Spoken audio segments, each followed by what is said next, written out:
Dans les années 80,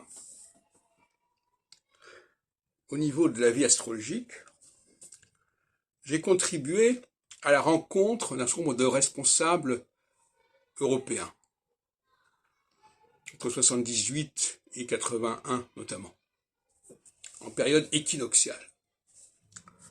Ça veut dire que dans les phases équinoxiales, il est important que les leaders s'organisent entre eux, travaillent entre eux.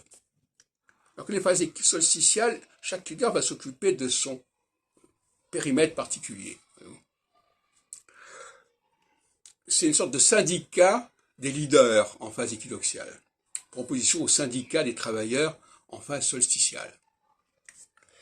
Et je rappellerai qu'en 78, j'ai organisé au mois de septembre Porte-Maillot à avenue Malakoff, où se tenait le siège d'ailleurs de la Nouvelle Acropole, un grand congrès international sur l'enseignement astrologique, avec des ressortissants de Belgique, de Norvège, etc., etc. D'ailleurs, ce congrès a donné lieu à des déclarations, à des motions qui ont été traduites en anglais et qui ont été présentées la semaine suivante à un congrès outre-Manche. En 78 également, à Lille, quelques mois plus tard, j'organisais une sorte de fédération également avec la leader espagnole Blanca Hernandez, la leader allemande Edith Wankman, avec les leaders belges, notamment Jean Hoyoux, et avec la présence d'un leader anglais, Geoffrey Cornelius.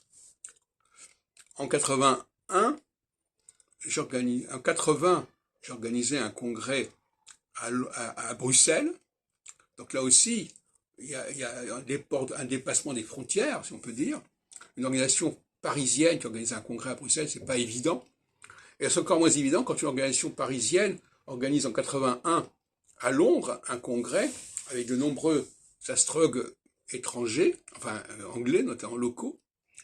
Et les gens ont été surpris en disant mais comment c'est possible cela? Ben, c'est la logique de l'européanisation, c'est la logique du dépassement des climats, des dépassements des frontières qui fonctionnait.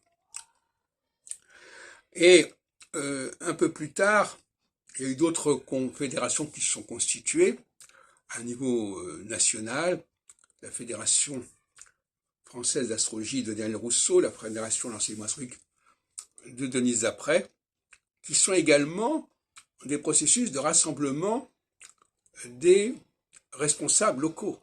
Et là encore, il n'y a pas le poids local.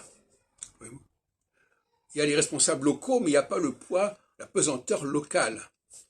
Il y a une ouverture qui dépasse les problématiques internes à une association. D'ailleurs, en 86, le GRH a été dissous de manière tout à fait, par une sorte de coup d'État pour justement échapper à ce processus fédéral. Parce qu'on était on passait en phase solsticiale. Donc le processus fédéral, de toute façon, il va rencontrer des réactions, notamment en phase solsticiale. Et le phénomène solsticial va rencontrer des réactions en phase équinoxiale parce que, à force de vouloir travailler chacun dans son coin, on n'arrive pas à mener une politique générale. Par exemple, là, actuellement, le débat intellectuel que nous avons autour de mon astrologie, il reste franco-français et il serait très souhaitable qu'il apparaisse, qu'il soit également présent dans le monde anglo-saxon, dans le monde allemand, dans le monde italien, dans le monde espagnol. Et je ne sais pas si ça va se produire et comment ça va se produire, mais on est dans une phase équinoxiale qui exigerait des ententes entre les responsables régionaux et nationaux. Je rappelle aussi que l'ISAR, par exemple, International Society of Astrological Research de Julian Storm, je ne connais pas exactement les dates, mais c'est l'exemple même d'un processus fédéral, avec des vice-présidents locaux, etc. Je pense que ça a dû être constitué en phase équinoxiale dans la fin des années 70,